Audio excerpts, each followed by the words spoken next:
Welcome back to another MOTOBOB video, and here are 9 exciting new rumours for bikes that could be released in 2024. Now we'll start with Triumph, and while they may have recently discontinued their Thruxton Cafe Racer by issuing the final edition for the 2024 model year, it looks like the name could possibly live on, but just in the form of a much smaller capacity motorcycle. You see, they also recently established their new 400 platform with a liquid-cooled single-cylinder engine that will power both the road-going speed model, but also the Scrambler. And it's exceptionally rare for a motorcycle manufacturer nowadays to spend the time and money developing a new engine and chassis without thoroughly rinsing it for as many genres of bike as possible. So it may come as no huge surprise that a fared, sporty version of this 400 bike has been spotted out testing, and it essentially looks like a combination of the Speed 400 and the fairing from their Speed Triple 1200 RR. So I think you can safely expect similar performance figures to the other two bikes, with about 40 horsepower on tap and 40-ish Newton meters of peak torque. Wheels, tires, brakes and suspension don't look to be a million miles away either, but there'll just be a little more wind protection in the cockpit, slightly lower bars for a more sporty position, and potentially a different foot peg position to match. To me, this looks like it could be a great alternative to sports bikes like the KTM RC390 or the Kawasaki Ninja 400, specifically if you prefer the slightly more old school and timeless aesthetic of the Triumph Modern Classic lineup. Now over to KTM, and while the 390 Adventure is a decent motorcycle, especially for the road, I think it's fair to say that it doesn't have a great reputation for being a particularly hardcore off-roader. Effectively, what you get is a 390 Duke Naked, but just with a slightly larger front wheel and slightly jacked up in the stance. So look, while it is the bike of the two that you'd choose for easy gravel roads and stuff like that, it's still not what you'd describe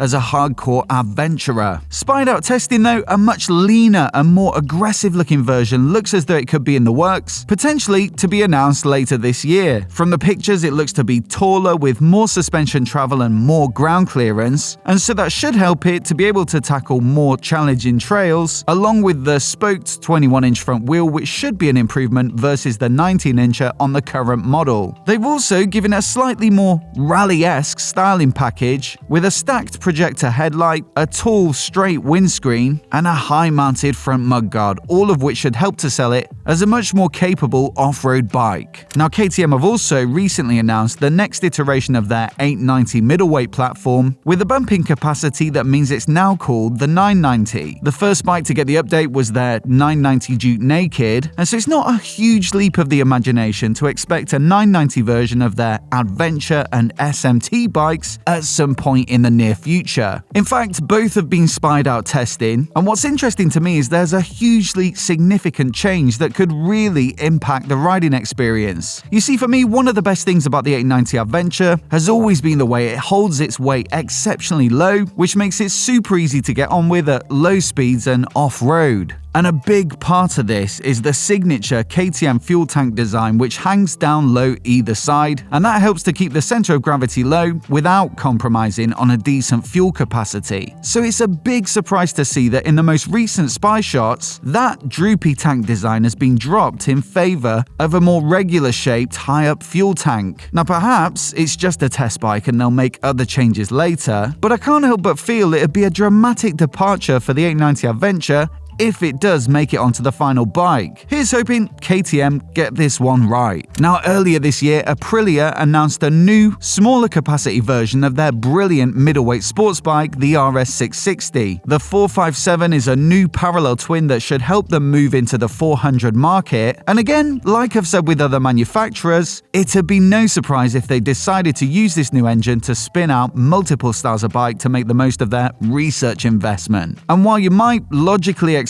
a Tuono semi-fared version or a 457 version of their Touareg adventure bike, surprisingly to me, the first variant that's been spotted out testing is actually a more classic-looking retro-style Naked. And look, the engine and the chassis components do look fairly similar to the sports bike, but there's a much more upright riding position and some old-school inspired styling choices like the round headlight with the chrome surround, a brown leather seat, and a monoshock that's been mounted off to one side, almost vertically, which gives it a little bit of the look of traditional twin shocks. Certainly an interesting move because they don't have much else in the lineup like it, but it should make for a great competitor to that new Triumph Speed 400. Now before we get onto the next bike, I just want to say a massive thanks to today's video sponsor, and that's Speedo Angels. Speedo Angels make awesome dash protectors that could save you a few £100, if not thousands. Because you see, a TFT display like the 890 Adventure we just mentioned, well, it can cost a small fortune to replace if it gets scratched or damaged, and if my research serves me correctly, the best price I could find was around £950.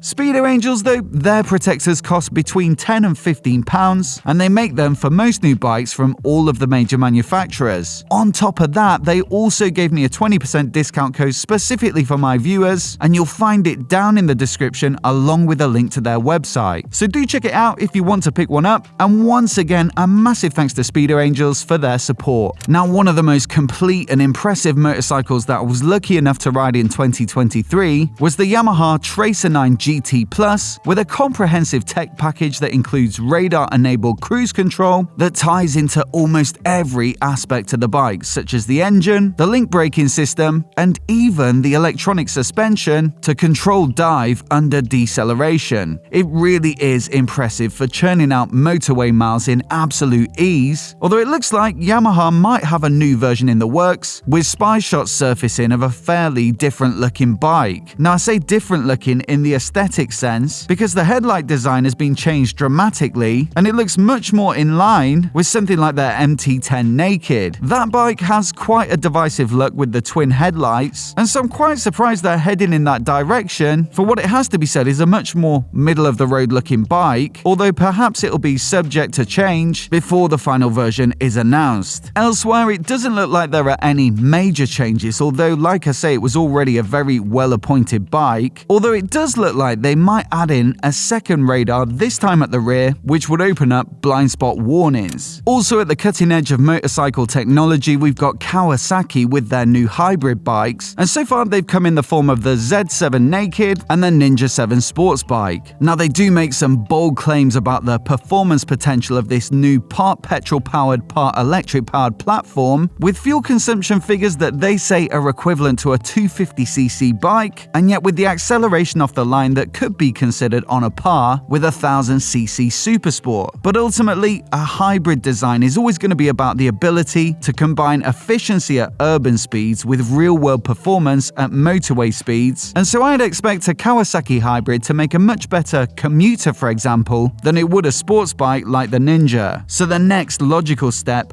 confirmed by some patents which have been spotted by the online motorcycle media, appears to be a Versys version, Versys being the name for their road-biased adventure touring lineup. On paper, it sounds pretty great, but the main barrier for the two existing models is the fact that they're expected to be quite expensive. Kawasaki have said they'll be in the region of £12,000 when they launch in spring 2024, and when you set that against the petrol equivalent, it's about 4 or 5 grand over the mark. So unless they manage to do something spectacular with the manufacturing costs of this Versys version, unfortunately, I'd expect very much the same. Now, we've talked about platforms quite a lot here, and another would be the new 450 liquid cooled single that powers the updated Royal Enfield Himalayan. Enfield certainly have form in this sort of approach, with their 650 twin, for example, powering the Interceptor Retro, Continental GT Cafe Racer, Super Meteor Cruiser, and now the Shotgun Sporty Cruiser. And so it looks like they're about to embark on a similar journey with this new 450 single. Apparently, the first bike to get the treatment will be a new cruiser, and so I was thinking something along the lines of a mini Super Meteor or Shotgun. And while Enfield designs are typically quite old school looking, this leaked image from Bikewell is a bit of a surprise because it suggests, even from just the silhouette, that it'll be much more modern looking and almost like a baby version of the Ducati Diavel. Certainly a new direction for Royal Enfield, but I'm looking forward to seeing what they come up with. Honda have made a great success of their new 750 parallel twins, with the Hornet being one of the best-selling bikes in the UK last year, and also the Transalp Adventure bike getting generally quite favourable reviews. Now, in this middleweight market, it's not uncommon for manufacturers to launch a sports bike, so take a look at the Yamaha R7, the Kawasaki Ninja 650, and now, new for 2024, we've got the Suzuki GSX 8R as well. To me, the Honda Twin would be absolutely perfect for a sporty type of bike, with the main standout point of these two bikes that they've launched so far being the punchiness and liveliness of the engine. It actually revs out quite freely for a twin, and it makes a healthy peak power figure of around 90 horses, which is a bit above the other bikes on the market. So if they do come up with the rumoured CBR 750R as expected, I think it'll make for a really good addition to this part of the market. Thing is, they might not have it all their own way, because it also looks like Triumph are about to launch a bike of this nature based upon their 660 platform, which currently powers the Trident Naked and the Tiger Sport crossover Tourer. It's a brilliant engine, and both bikes handle very sweetly, so I'd expect a sporty version to be at least as good. And while we have already seen some spy shots, Triumph have also started to roll out teasers, with the full announcement expected next week. So if you're watching this video before then, I'll link to my full video about the spy shots on the screen now so you can check out the full details. But also, as soon as the bike is officially announced, we'll have a full rundown of the final specs and details, and so I'll swap this link out for that video. As always, I'd love to know which bike you're most excited about, so do let me know down in the comments below. Hit subscribe if you've not already to see more of the latest motorcycle news like this right here on YouTube. Many thanks for watching today, and we'll see you in the next video.